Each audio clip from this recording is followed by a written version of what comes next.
En el palpitante corazón de Nueva York, donde los rascacielos brillan como cuchillas pulidas bajo el sol implacable del verano, el nombre Warren ha sido durante mucho tiempo sinónimo de poder, riqueza y una ambición que roza lo divino. Durante décadas, Víctor Warren, el patriarca de esta dinastía moderna, ha dominado los titulares, su nombre envuelto en el brillo dorado de hoteles de lujo, extensas propiedades y el magnetismo crudo de la autoridad.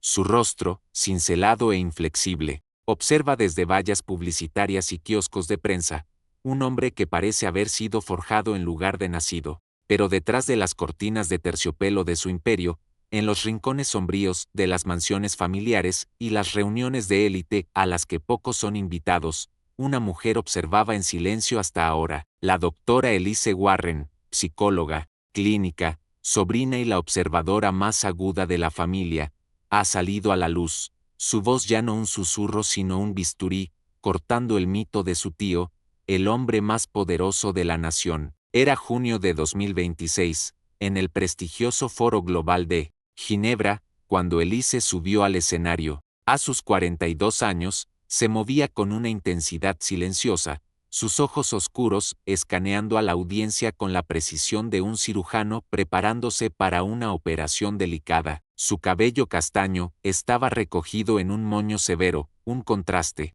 marcado con el exceso extravagante asociado al nombre de su familia. No era ajena al escrutinio, habiendo pasado su vida navegando por el laberinto de secretos de la familia Warren, un entramado construido sobre mentiras, lealtad y amenazas tácitas. Pero este momento era diferente, no era una reunión familiar ni una entrada en un diario escrita en la madrugada. Esto era una disección pública, un ajuste de cuentas clínico entregado con el peso de su doctorado y el dolor de su linaje. Mi tío, comenzó, su voz firme pero cargada de una urgencia que silenció la sala, no busca el poder para servir, lo busca para la eternidad. Las palabras cayeron como un trueno en el vasto salón. La audiencia, una mezcla de diplomáticos, académicos, periodistas e influyentes globales, se inclinó hacia adelante, sintiendo la gravedad de su declaración. Elise no estaba especulando, estaba diagnosticando. Víctor Warren, el recién elegido presidente de los Estados Unidos, no era solo un hombre de ambición, afirmó, sino un hombre atrapado en una psique que se negaba a evolucionar.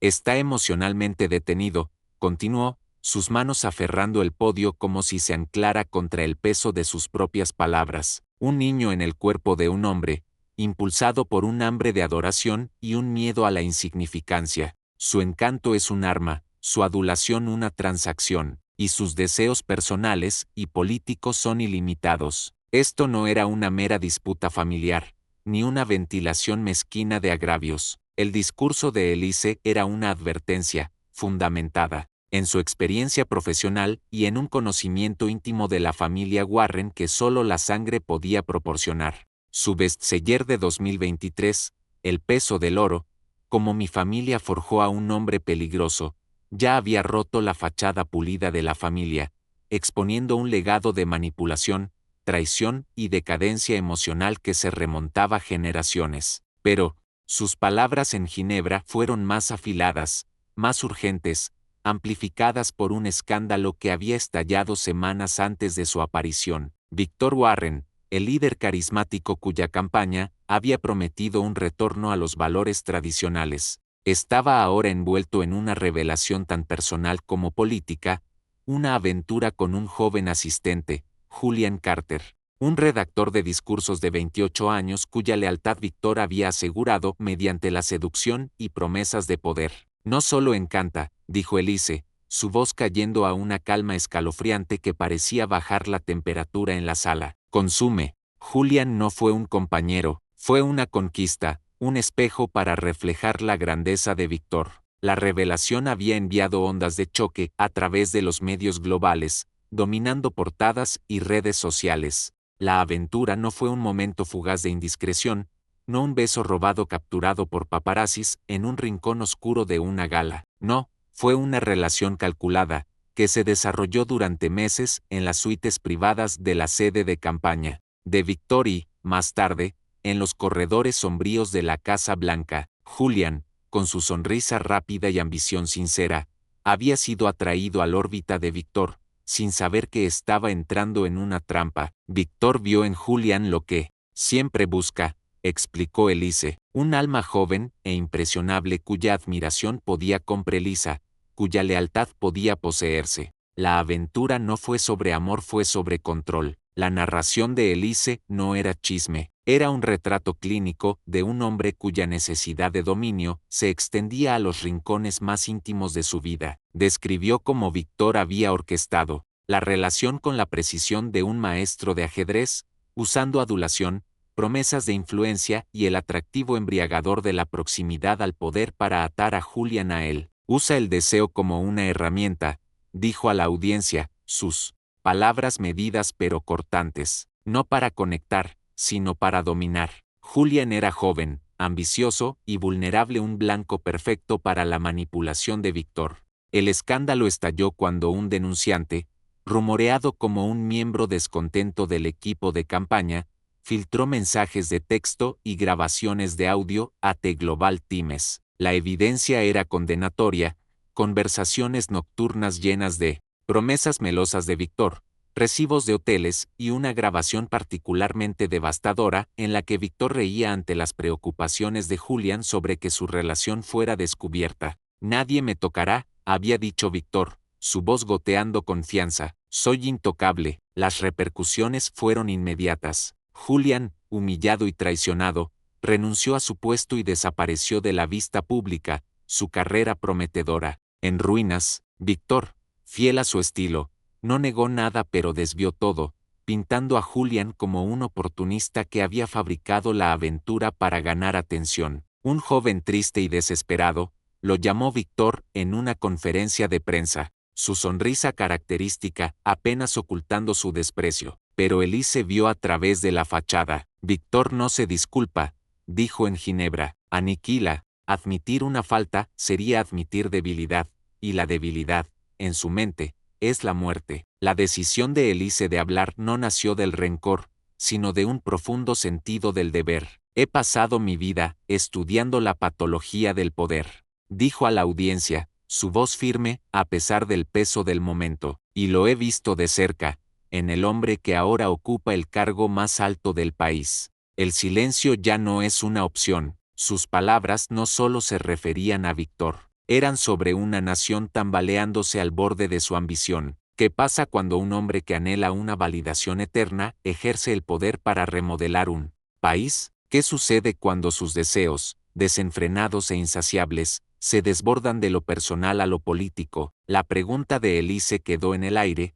sin respuesta pero imposible de ignorar. Para entender a Víctor Warren, hay que regresar a los fríos salones de mármol de la mansión familiar Warren en el norte del estado de Nueva York, una extensa propiedad que era menos un hogar que un crisol para la ambición. Elise, la única Warren con un doctorado en psicología clínica, la describe como una máquina diseñada para forjar ganadores o, más precisamente, depredadores. Su abuelo, Conrad Warren, fue su arquitecto, un hombre cuya fortuna provenía de un imperio inmobiliario construido sobre acuerdos despiadados y una disposición a doblar cualquier regla que se interpusiera en su camino. No era solo estricto, escribe Elise en El peso del oro, era un tirano que veía la emoción como debilidad y la bondad como fracaso. Su hogar era un campo de batalla, y sus hijos eran sus soldados. La sombra de Conrad se cernía más grande sobre su hijo mayor, Víctor. El padre de Elise, Thomas Warren, era el soñador de la familia, un hombre con un corazón de poeta y un anhelo de convertirse en piloto. Era el mayor de los hijos de Conrad, pero también el más débil a los ojos de su padre, un defecto fatal en un hogar donde la fuerza era la única moneda. Thomas era burlado sin cesar, sus aspiraciones descartadas como fantasías infantiles. ¿Piloto?, se mofaba Conrad, su voz cortante como una cuchilla. Eres demasiado blando para pilotar algo más que una cometa. Las cenas familiares, celebradas en un comedor lleno de retratos de antepasados de rostro severo, no eran ocasiones para el calor, sino para la interrogación. Conrad interrogaba a sus hijos sobre sus logros, elogiando la astucia de Víctor y reprendiendo la sensibilidad de Thomas. Elise, una niña tranquila que prefería los libros a los juegos competitivos de la familia, veía a su padre encogerse, bajo el peso de esta crueldad. Para cuando tenía 10 años, Thomas se había volcado al alcohol, su espíritu aplastado por un padre que veía el amor como una carga. Tomás murió a los 39 años, su cuerpo devastado por la adicción, su muerte, descartada por la familia como un fracaso personal. Elise, que entonces tenía solo 12 años, estuvo en su funeral, con sus pequeñas manos apretadas en puños, observando cómo su abuelo pronunciaba un elogio que culpaba a Tomás por su propia caída. Podría haber sido grande, dijo Conrad, su voz desprovista de dolor, pero eligió la debilidad. Víctor, entonces de 25 años y ya una estrella en ascenso en el negocio familiar, estaba junto a su padre, con el rostro impasible. Elise nunca olvidó ese momento, la forma en que los ojos de Víctor evitaban los suyos, la manera en que parecía absorber la visión del mundo de su padre como una esponja. Vio lo que le pasaba a la debilidad, escribe Elise, vio la caída de su hermano y eligió un camino diferente. Sería el rey que su padre exigía. La transformación de Víctor fue rápida y deliberada. De niño, había sido encantador pero cruel, un chico que no solo jugaba para ganar, sino para dominar. Elise recuerda un momento de su infancia, una partida de ajedrez en la biblioteca de paneles de roble de la finca. Víctor, entonces de 15 años, no solo buscaba darle jaque mate, la provocaba con cada movimiento, su voz goteando burla mientras la llamaba demasiado lenta y demasiado blanda. Cuando finalmente se rindió, con lágrimas ardiendo en sus ojos, él se recostó en su silla, sonriendo. Nunca se trataba del juego, escribe Elise, se trataba del poder. Incluso entonces, necesitaba verme romper. Conrad recompensaba esta agresividad, llamando a Víctor su pequeño emperador, un título que se convirtió en una profecía. Fue preparado para gobernar, enseñado que la empatía era un defecto y la vulnerabilidad una sentencia de muerte. Cuando el hermano menor de Víctor, Daniel, mostró bondad hacia un compañero de clase en dificultades prestándole una chaqueta en un día frío de invierno, Conrad lo humilló frente a la familia, llamándolo un caso de caridad y ordenándole que recuperara la chaqueta. Víctor observaba, aprendiendo la lección, la bondad era debilidad, y la debilidad era el exilio. Víctor no solo sobrevivió a esa casa, dijo Elise a la audiencia de Ginebra, se convirtió en ella. Cada instinto cruel, cada táctica manipuladora las perfeccionó bajo la mirada atenta de mi abuelo. El affair con Julian Carter, argumenta Elise, es una continuación de este patrón. Víctor no ama, dijo, su voz quebrándose con una mezcla de tristeza y convicción. Posee. Julian no fue un compañero en ningún sentido significativo, fue un trofeo, un joven cuya admiración Víctor anhelaba, cuya lealtad compró con intimidad y promesas de influencia. La relación comenzó durante la campaña presidencial de Víctor, en los frenéticos meses en que recorría el país, movilizando multitudes con su personalidad descomunal. Julian, un reciente graduado con talento para elaborar discursos que resonaban en el corazón del país, fue contratado como asistente junior. Era brillante, ansioso y con ojos estrellados, cautivado por el carisma de Víctor. Víctor vio una oportunidad, explicó Elise. Julian era lo suficientemente joven para ser moldeado, lo suficientemente ambicioso para ser útil y lo suficientemente vulnerable para ser controlado. La relación se desarrolló en secreto, en suites de hotel reservadas bajo alias, en sesiones de estrategia nocturnas que desdibujaban la línea entre lo profesional y lo personal. Víctor colmaba a Julian de elogios, prometiéndole un futuro en el círculo íntimo del poder. Tú serás mi voz, decía Víctor, con su mano deteniéndose en el hombro de Julian, pero las grabaciones filtradas a The Global Times revelaron la verdad.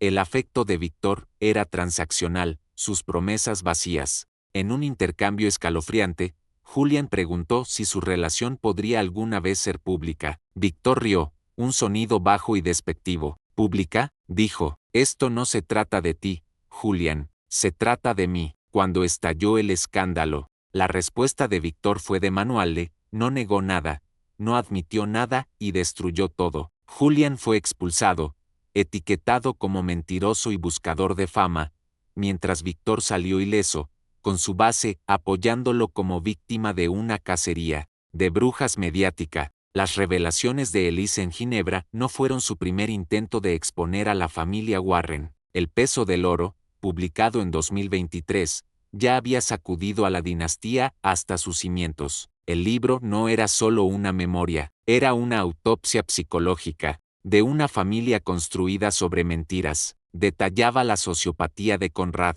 el narcisismo de Víctor y los escombros emocionales dejados a su paso, especialmente la destrucción del padre de Elise, Tomás. Pero fue el papel de Elise como fuente anónima para una investigación ganadora del Pulitzer de The Global Times lo que realmente destrozó el mito de los Warren. En 2022, Elise filtró un conjunto de documentos financieros que exponían la base del imperio Warren, no el genio, sino la manipulación. Los documentos, que abarcaban décadas, revelaban una red de evasión fiscal, empresas fantasma y transferencias fraudulentas que canalizaron casi $600 millones de las propiedades inmobiliarias de Conrad para sostener las empresas fallidas de Víctor. La investigación pintó un retrato de una familia que no solo doblaba las reglas, las reescribía, creando un imperio que era tanto una casa de naipes como una casa de oro. La imagen pública de Víctor como un titán hecho a sí mismo se desmoronó,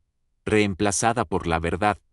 Era una creación de la riqueza y el engaño de su padre, un hombre cuyos rascacielos estaban construidos sobre una base de fraude. La respuesta de la familia fue rápida y brutal. La hermana menor de Víctor, Margaret, una abogada formidable con una reputación de despiadada, lideró la carga legal, citando un acuerdo de confidencialidad de 2005 ligado a la herencia de Conrad. Buscó una orden judicial para bloquear la publicación del libro. Elise es una traidora, declaró Margaret en un comunicado de prensa, sus palabras goteando, con la misma autoridad fría de su abuelo. Está vendiendo mentiras por lucro, traicionando a la familia que le dio todo, pero los tribunales, citando el derecho del público a saber, permitieron que el peso del oro prosiguiera. El libro vendió 1.2 millones de copias en su primera semana, cada página un puñal al legado de los Warren. Los lectores devoraron sus revelaciones, la historia de los préstamos secretos de Conrad a Víctor, las cuentas offshore que protegían millones de impuestos, y la indiferencia escalofriante con la que la familia trataba a los suyos. La respuesta pública de Víctor fue predeciblemente venenosa. En una entrevista televisada, llamó a Elise una fracasada y una don nadie, haciéndose eco de los insultos que su abuelo alguna vez había lanzado contra Tomás. «Está celosa», dijo Víctor, sus ojos brillando con malicia. «Siempre ha estado celosa de mí, de mi éxito, de mi vida». Pero el golpe más devastador vino de las grabaciones secretas que Elise lanzó de Margaret, capturadas durante una acalorada discusión familiar en 2021. En las grabaciones, Margaret, sin saber que estaba siendo grabada, llamó a Víctor un hombre vacío, obsesionado con su propio reflejo. Describió su liderazgo como un circo de ego,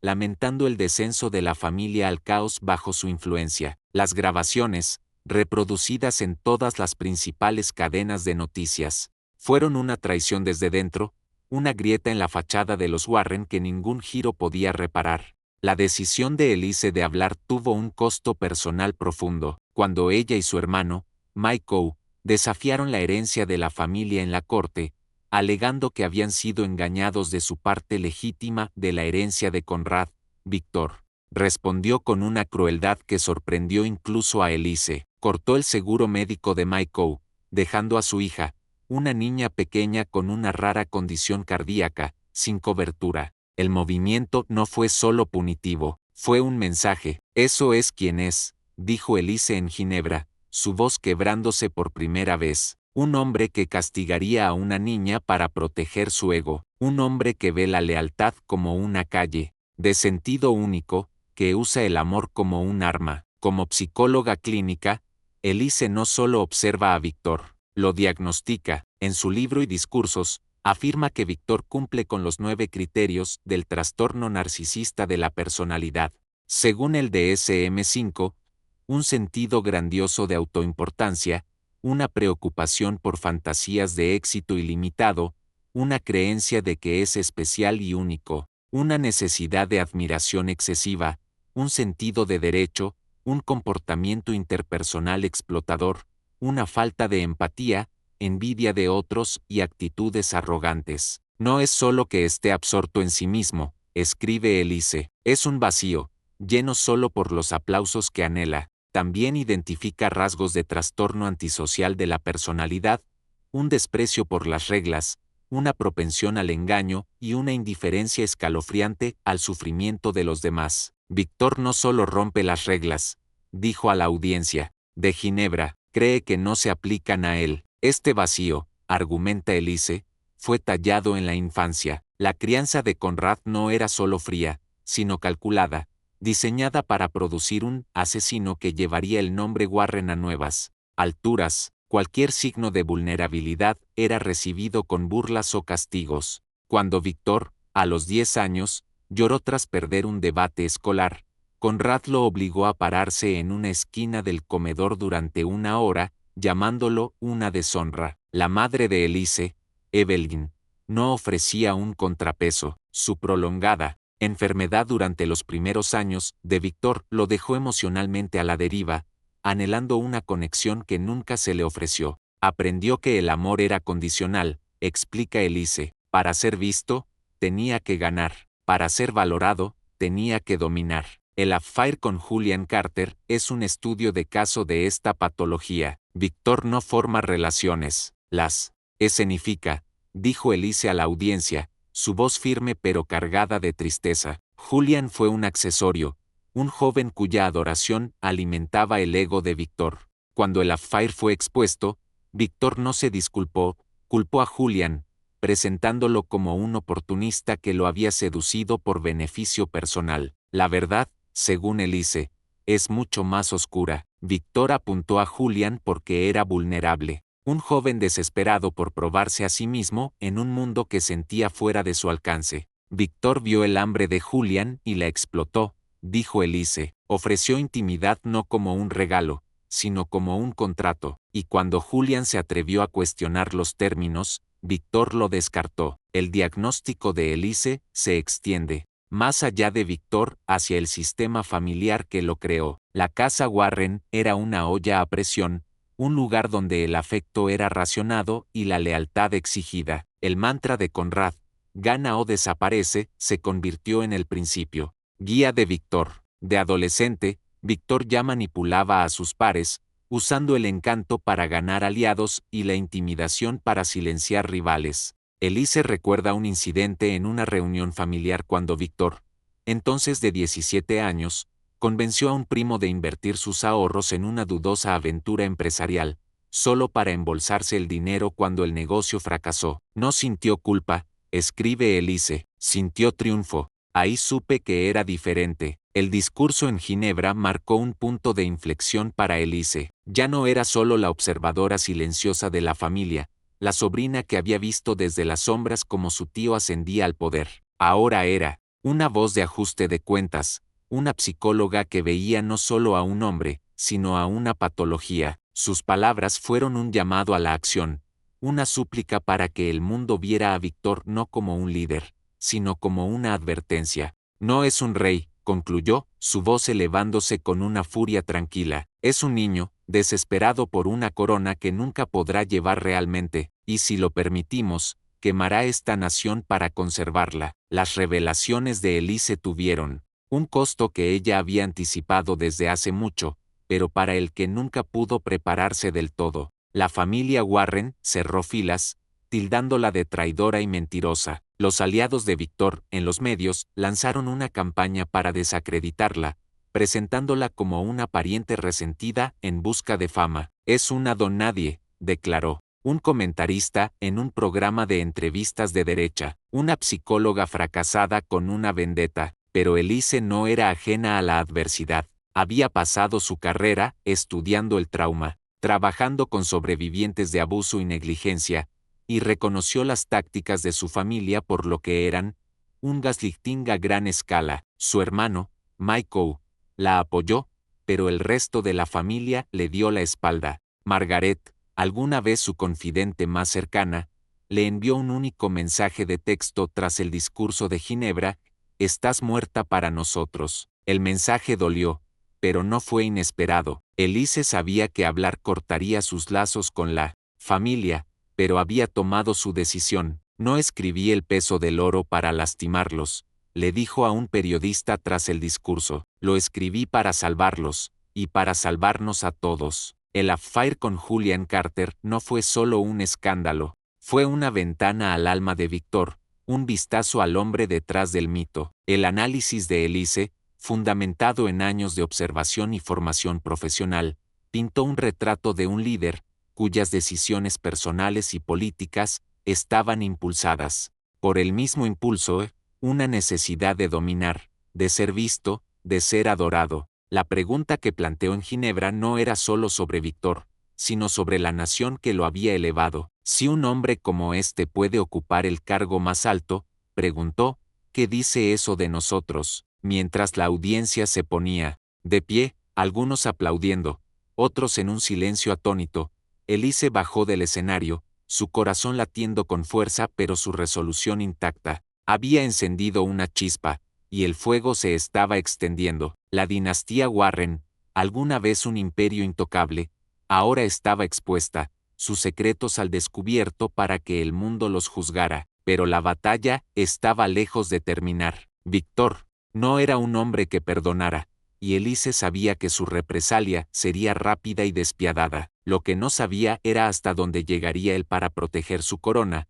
y cuánto tendría ella que sacrificar para detenerlo.